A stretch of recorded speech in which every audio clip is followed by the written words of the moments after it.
Hey there, I'm Sherry Quam Taylor, and you're listening to the Business Behind Fundraising podcast. Now, for this whole season, we are talking about nonprofit growth strategies that are beyond those traditional fundraising activities and maybe what you think of as fundraising. I want to talk about all of the things that my clients do that help them grow by millions. And so today we are talking about pipeline and specifically how, frankly, a consistent pipeline can add millions to your bottom line. And so I will tell you that this is probably one of the hardest things for new clients to, should we say, embrace or feel comfortable with. It's that thing where initially you have to say, hold on, let's pipeline and let's slow it down. There's a real science and art, right, about building a pipeline. Now, when we think of building a pipeline, here's, I think, why it gets really frustrating. This is why it's like, Sherry, is this process going to work? We have to trust the process. So 81% of your donors, it takes 6 months to 24 months from prospect identification to gift close. 6 months to 24 months. That is directly from Greg Warner's MarketSmart's 2020 Major Gift Benchmark Study. Isn't that longer than we want it to be? I mean, I'll be honest with that. So when you process that for a moment, and you really think through that, gosh, that donor we met yesterday, they're not going to give until next fiscal year, maybe. And maybe we don't want them to give until next fiscal year because we want to work toward that donor's best gift. We want them to get that gift every year. And when we slow it down and when we let it take that long, even though it feels like a sock in the gut, that's when we retain donors. That's when we are donor aligned, and it's a win-win for us and our donors. We have made sure we have the right people in the pipeline. So often I'm asked for advice about, like, hey, this donor won't respond to me, and I'm like really annoyed by it. I've sent 6 emails and we had a great first meeting, but gosh, I can't even get them to hit reply. Sometimes I think, really, was that donor aligned in that first meeting? Did we take the time to get to know them? Did we really vet them to see, like, yeah, they want to accept a donor experience from us? So what do you do when we feel like we don't have enough donors? And even if we say, what do we do when we think, gosh, we want to grow by 20% next year, or we want to 2x in 3 to 5 years?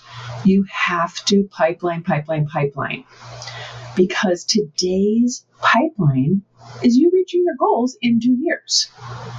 There's absolutely no quick fix. And this is kind of one of the areas I always get questions about of, what's the most creative, like fancy, sparkly thing in nonprofit fundraising you're seeing right now? Well, I'm sure there are, but a practical approach to pipeline is how my clients add millions of dollars to their bottom line. And so there is no quick fix. The good news of this is I hope that this conversation today really helps you see that you can release the hunt for that quick fix or for that next, like, amazing creative fundraising idea. Release it. The bad news is we have to be patient, right? You got to keep up your end of the deal. You have to consistently be meeting people, consistently be qualifying them, consistently be having investment level conversations that attract donors who want to give you unrestricted revenue, who want to give you large gifts of unrestricted revenue. And so your end of the deal is really fundraising consistently for months 1 through, well, in this case, 24, right? And I don't mean to sound like harsh or blunt, but this is where fundraising goes wrong. Even if I look at this from the angle of a board's perspective, Fundraising is not just asking for money. I know we all hear that from our boards. Fundraising is connecting. It's networking. It's just talking, introducing. It's educating. Oh my goodness, fundraising is educating. Does this donor even care about the mission or problem that you're solving? Do they care about this cause? Or if you are a literacy organization and that entire first meeting, they are talking about water bills in some other country. Hey, that's okay. They're not your best aligned donor. But this is the number one pipeline work that your leadership, team, board must do. You have to consistently be doing pipeline work. I would also say, maybe like a takeaway or a next steps, even if we're thinking of your board, a lot of times we're making metrics for our boards of like, okay, here's your give get. You need to raise to this amount, or you need to give to this amount, or I need 10 names, or you got to fill a table. I suppose some of those are okay things, but I would assign some metrics, and maybe what I should say is I would have them assign themselves some metrics that really help you build your pipeline and just introductions. But if you're thinking, Sherry, my board's going to say already, we don't know wealthy people. We don't know people to introduce the organization to.